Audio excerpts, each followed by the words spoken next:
বয়ানের মাঝে আল্লাহ রাসূলকে জাদু করেছে এই কথায় একটা আলোচনা আসছে। তখন মনে হচ্ছে হঠাৎ করে যে যত বড় জাদুই হোক না কেন, সূরাতুন নাস, সূরাতুল ফালাক, নাস আর ফালাক এই আয়াতগুলো পড়ে, এই দুইটা সূরায় 11টা আয়াত আছে। কয়টা আয়াত আছে? 11টা আয়াত আছে। কোন হুজুরের কাছে যাওয়া লাগবে না, আমি আপনাকে শিখিয়ে দিচ্ছি। আল্লাহ রাসূলকে জাদু করা হয়েছিল, খাওয়া দাওয়া বন্ধ হয়ে গিয়েছিল, চলতে ফিরতে কষ্ট হতো, নিঃশ্বাস ঘন হয়ে গিয়েছিল।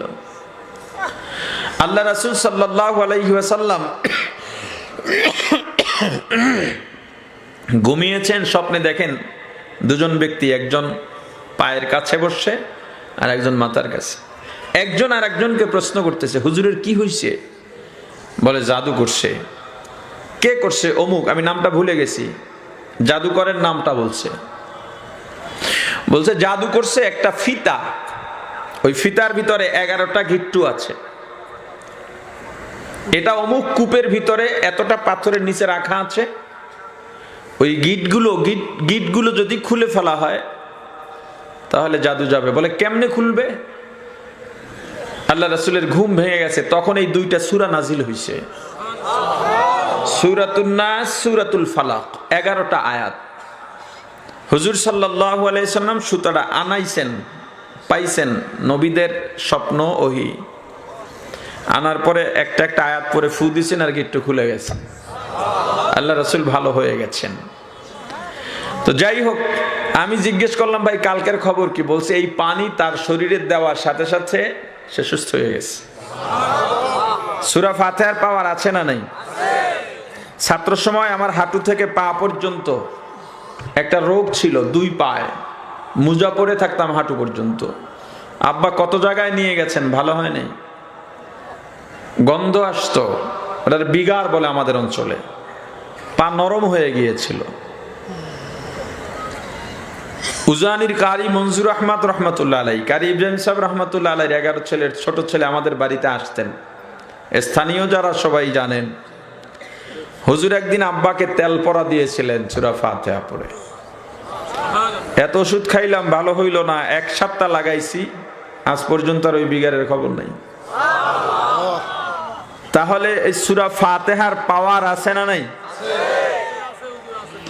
যখন এই 2টা শর্ত পাওয়া না যাবে, এর পরেও ভালো হতে পারে, সেইটা ওই লোকের কামালিয়ত না, ওটা সূরা ফাতিহার পাওয়ার। এই জায়গায় আরো একটা সুয়ালে মুকদ্দারের জবাব দিই। সুয়ালে মুকদ্দার বলে অন্তরে, বক্তব্যের পরে, বক্তব্যের ভেতর থেকে অন্তরে যেই প্রশ্নটা জাগে কিন্তু করার সুযোগ পায় না, ভেতরে লালিত সব প্রশ্ন, এই প্রশ্নকে আরবিতে সুয়ালে মুকদ্দার বলে। যে সূরা ফাতিহা দিয়ে যেহেতু চিকিৎসা করাই যায়, আমাদের দেশে তো চিকিৎসা ব্যবস্থা, ডাক্তার যারা আছেন 500, 700, 1000, 2000, 5000 টাকা ভিজিটও আছে। সূরা ফাতিহার চিকিৎসা করে তাহলে টাকা নেওয়া যাবে কিনা?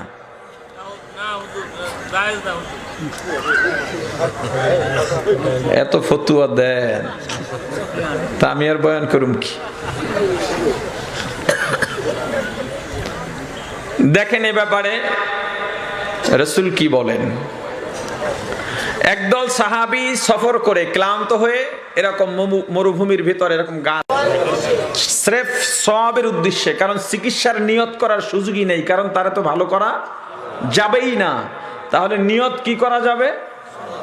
সওয়াবের নিয়ত করলে টাকার নিয়ত করা যায়? টাকা নেওয়া যায়? অতএব মৃত ব্যক্তিদের নামে দোয়া করাইয়া,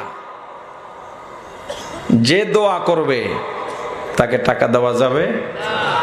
যদি খাওয়াবেন, দোয়া করাইতে পারবেন না। যদি দোয়া করান, দোয়া করাবেন, খাওয়াইতেও পারবেন না, টাকাও দিতে পারবেন না। যদি টাকা দেন, গরিবদেরকে দেন, সেক্ষেত্রে বলতে পারবেন না ভাই দোয়া করিস। তার মানে কি? টাকার বিনিময়ে আপনি দোয়াটা চাইলেন। আমি কি কথা বুঝাইতে পারছি? মানা না মানা আপনার ব্যাপার, আমার বলা দায়িত্ব। আমি আপনাকে শুনাইতে আসছি, মানাইতে আসি নাই। আমার কাজ আপনাকে শোনানো। আল্লাহ বলেছেন ফাদাক্কির, বয়ান করো। কেন? ইন্নামা আনতা মুজাক্কির, তুমি তো শুধু মুজাক্কির, আমি শুধু মুজাক্কির, বয়ান করনেওয়ালা, ওয়াইজ, আলোচক। লাস্তা আলাইহিম বিমুসাইতির, দারোগা, এসপি, ওসি, ডিসি বানাইয়া পাঠাই নাই যে ধরে নিয়ে যাইবা, শিকার না পাইলে রিমান্ডে নিবা, পাছার উপরে 5টা লাগাইয়া শিকার করাই লাগবে না, এই জন্য পাঠাই নেই। আপনি শুধু বলবেন ইন্নাকা লা তাহদি মান আহবাবতা, হেদায়েতের মালিক কে? আল্লাহ। জোরে বলেন আল্লাহ। হেদায়েত দেবেন আল্লাহ। আমি আপনাকে বলতে পারবো ভাই এই কুয়াকাটার থেকে ডাইরেক্ট এই সোজা রাস্তাটা ঢাকা, আমার দায়িত্ব এতটুকু। এখন রাস্তায় উঠে আপনি এই নদীতে পড়বেন, ওই নদীতে পড়বেন, নাকি ঢাকা যাবেন, সেটা আপনার ব্যাপার। তবে আপনি ইচ্ছা যদি করেন ঢাকা যাওয়ার, পৌঁছাইয়া দেওয়ার দায়িত্ব আল্লাহর, আমার দায়িত্ব দেখাইয়া দেওয়া। আর বয়ান, এত ওয়াজের দরকার কি? আল্লাহ বলেছেন ইন্না ফাতি যিকরা, বয়ানে ফায়দা না ক্ষতি, উপকার না ক্ষতি। আল্লাহ বলেছেন বয়ানে উপকার আছে। সাইয়াযাক্কারু মান ইয়াখশা, যারা আল্লাহকে ভয় করে, যাদের অন্তরে আল্লাহর ভয় আছে, পরকালকে ভয় করে, কবরকে ভয় করে, পুলসিরাত, মিজান, আল্লাহর কাছে দোয়া করার একটা নিয়মের দরকার আছে না নাই? বান্দা আল্লাহর কাছে 6টা জিনিস চায়। আল্লাহ বলেন বান্দা 6টা জিনিস আমিও তোকে দিতে চাই, তার মধ্যে একটা হলো দোয়া। সবাই চায় আমি যে দোয়া করবো সে দোয়া যেন আল্লাহ কবুল করেন। আল্লাহ বলেন বান্দা আমিও চাই তোর দোয়া কবুল করতে, কিন্তু তুই তো নিয়ম কানুন জানোস না। দোয়া কেমনে করব সেই দোয়া শিখাইছেন সূরা ফাতিহায়। এই যে নামাজের পরে, ফরজ নামাজের পরে মোনাজাত নিয়ে যারা কামরা কামড়ি করেন, শোনেন, আমাদের বড় মসজিদ ইমামকে পুরা স্বাধীনতা দেওয়া আছে। মোনাজাত দিল সমস্যা নাই, না দিলেও কোনো কমিটির সদস্যরা কিছু বলবে না। কিন্তু ইমাম সাহেব আজকে এশার পরে মোনাজাত, আগামীকাল এশার পরে মোনাজাত না দিক, না দিয়ে খারাই যাক, পরে দেখবেন যে কেমনে গ্যাঞ্জাম লাগে, কথা কয় না। তাহলে কি বোঝা গেল? এই যে ভেতরে একটা বিষয় আমাদের জেকে বসেছে, মুনাজাত ফরজ নামাজের পরে মুনাজাত স্বাভাবিকভাবে মুস্তাহাব, আর ফতুয়ার উসুল হলো মুস্তাহাব নিয়ে যদি কেউ বাড়াবাড়ি করে সেটা মাকরু হয়ে যায়। যেখানে মোনাজাত দিলে কেউ বলে না কেন দিলেন, সেখানে দেওয়া মুস্তাহাব। কেউ যদি বলে কেন দিলেন, সেখানে দেওয়া মুস্তাহাব। কেউ যদি কিছু না বলে তখনও মুস্তাহাব। কেউ যদি বলে দেওয়া যাবেই না, তখন দেওয়া মুস্তাহাব। কেউ যদি বলে মোনাজাত দিতেই হবে, তখন না দেওয়া মুস্তাহাব। ঠিক, আমি কি কথা বুঝাইতে পারছি? তো দোয়া করব কিভাবে শিখাইছেন আল্লাহ, যে তুমি যে বান্দা আমার কাছে দোয়া করবা, যাই চাও, 1 নম্বরে আমি আল্লাহর প্রশংসা করতে হবে। দেখেন নামাজের মতো ইবাদত পৃথিবীতে, নামাজের চেয়ে গুরুত্বপূর্ণ ইবাদত আর নাই। কারণ নামাজের ভেতরে সিজদা আছে, আর সিজদা এমন এক কাজ, একটা মানুষকে, অহংকারী মানুষ হোক, উঁচু দাঁড়িয়ে আছে, বুক টান টান করে দাঁড়িয়ে আছে, মাথা উঁচু করে দাঁড়িয়ে আছে, জায়গার মধ্যে উঁচু মানুষটা একেবারে মাটির সাথে নাক কপাল লাগিয়ে দেয়। এর চেয়ে নিচু হওয়ার, নত হওয়ার, সারেন্ডার করার আর কোনো পদ্ধতি নাই। এত সুন্দর পদ্ধতি, সেটা নামাজের মধ্যে মানুষ আল্লাহর সামনে এভাবে মাথা নত করে। এজন্য নামাজের দাম এত। ইবলিস মাথা নত করে নাই, আল্লাহ চিরজীবনের জন্য বিতাড়িত করে দিয়েছেন। সেই দোয়া আমরা নামাজের মধ্যে করি, সূরা ফাতিহা। আর কত দোয়া চান? মুনাজাত নিয়ে ইখতিলাফ, মুনাজাত নিয়ে মারামারি বাদ দেন এগুলো। জানাজার পরে মোনাজাত বাদ দেন এগুলো। মূল জিনিস নিয়ে দাঁড়ান। আরে বড় দোয়া তো নামাজের মধ্যেই সেরে ফেলতেছি, আর শিখাইছেন কে? আল্লাহ। যে বান্দা যখন তুমি দোয়া করবা, 1 নম্বরে আমি আল্লাহর প্রশংসা করতে হবে। এখন প্রশংসা কি দিয়ে করবা? বউর প্রশংসা করতে করতে কি মা ডাকা যাবে? না। তুমি তো প্রশংসা করতে করতে উল্টাপাল্টা বলে ফেলতে পারো আমি আল্লাহ সম্পর্কে। এজন্য আমি আল্লাহ শিখিয়ে দিলাম কি দিয়ে তুমি প্রশংসা করবা।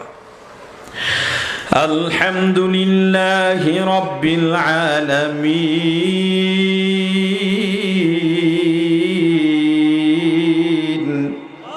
হামদে বেহাদ মরখুদায়ে পাকেরা আকে ইমাদদ মুশতাকা কেরা আকে দর দমদমিদ উরুহেরা দাদা আজ তুফানা জাতু নুহেরা।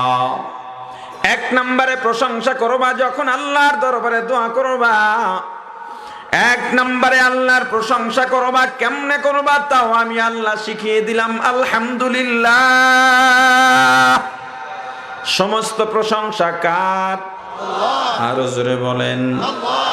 সমস্ত প্রশংসা আল্লাহর জন্য, যিনি সমগ্র জগতের প্রতিপালক। এখানেও আর একটা সোয়ালে মুকদ্দার, সমস্ত প্রশংসা যদি আল্লাহর হয়, আমরা তো মানুষেরও প্রশংসা করি, বস্তুরও প্রশংসা করি। শিল্পীর কণ্ঠ যদি ভালো হয়, শিল্পীর প্রশংসা করা হয়। আম কাঁঠাল যদি মিষ্টি হয়, আম কাঁঠালের প্রশংসা করা হয়। তাহলে সমস্ত প্রশংসা আল্লাহর কেমনে হলো? প্রশংসা কেমনে করবেন এই নিয়মও জানা দরকার। শিল্পীর কণ্ঠ যদি ভালো হয়, শিল্পীর প্রশংসা করার প্রয়োজন নাই, বরং তুমি শিল্পীকে বলো, তোমার কণ্ঠ আল্লাহ কত সুন্দর দিয়েছেন, তোমার হাতের লেখা আল্লাহ কত সুন্দর বানিয়েছেন, তোমার জেহেন মেধা শক্তি আল্লাহ কত প্রখর বানিয়েছেন, আম কাঁঠালের মিষ্টতা আল্লাহ কত সুন্দর দিয়েছেন। প্রশংসা যখন করবা, এই নিয়মে করলে ব্যক্তিরও প্রশংসা হয়ে যায়, আর পুরা প্রশংসা গিয়া জমা হয়ে আল্লাহর প্রশংসার ঝুলিতে। সুখে থাকো, দুঃখে থাকো, ভালো থাকো, মন্দ থাকো, যে যেভাবেই থাকো না কেন, সর্বাবস্থায় প্রশংসা হবে কার? আওয়াজ দিয়া বলেন। ওরে আমার ভাই, বনি ইসরাইলের ঘটনা। এক মহিলা আবেদা সালেহা জাহেদা, তুমি আল্লাহর কাছে যত পৌঁছতে চাইবা, আল্লাহ তোমাকে তত বেশি পরীক্ষা করবেন। মহিলা এতই আল্লাহওয়ালা, আল্লাহ পরীক্ষা করার জন্য একটা ঝড় দিয়ে, একটা বাতাস দিয়ে ঘর বাড়ি উড়িয়ে নিয়ে গেলেন। আত্মীয় স্বজন কেউ নাই, স্বামী সন্তান নাই, মা বাবা ভাই বোন কেউ নাই, ঘর বাড়ি নাই, ছোট্ট একটা ঘর আল্লাহ বাঁচিয়ে রাখলেন মহিলার বসবাসের জন্যে। কিন্তু মহিলার ভেতরে চিন্তার কোনো ছাপ নাই, মহিলা শুধু আল্লাহর প্রশংসা করেই যাচ্ছে। হঠাৎ একদিন খবর পেলেন, তার যে সামান্য জমি অবশিষ্ট আছে, এখানে ফসল ভালো হয়েছে, ফলন ভালো হয়েছে। আল্লাহর নেয়ামত দেখার জন্য মহিলা ফসলের সামনে চলে গেলেন, জমিনের সামনে চলে গেলেন। এতটুকু জমির মধ্যে এত ফসল, এত ফসল, অন্যান্য জমির মধ্যে এত ফসল নাই। আল্লাহ বরকত দিয়েছেন। বরকত কাকে বলে? জমিন কম ফসল বেশি। বরকত কারে কয়? আর আপনারা কথা বলেন না কেন? বরকত কাকে বলে? জমি কম। এই যে মসজিদ মাদ্রাসার কাজ হয় না, দেখবেন কালেকশন করে কয় টাকা ওঠে, কিন্তু একটা মসজিদ 2 তলা 3 তলা করতে 2-3 কোটি টাকা চলে যায়। কোত্থেকে এলো টাকাগুলো? এটি বরকত, আল্লাহর বরকত। কালেকশন করে, মসজিদ মাহফিল দিয়ে কালেকশন করে, মাঠে 10 লাখ টাকাও নাম লেখায় না, যাও লেখায় অর্ধেকে দেয় না। কিন্তু মসজিদ তো উঠে গেছে, মাদ্রাসা তো উঠে গেছে, এটা আল্লাহর বরকত।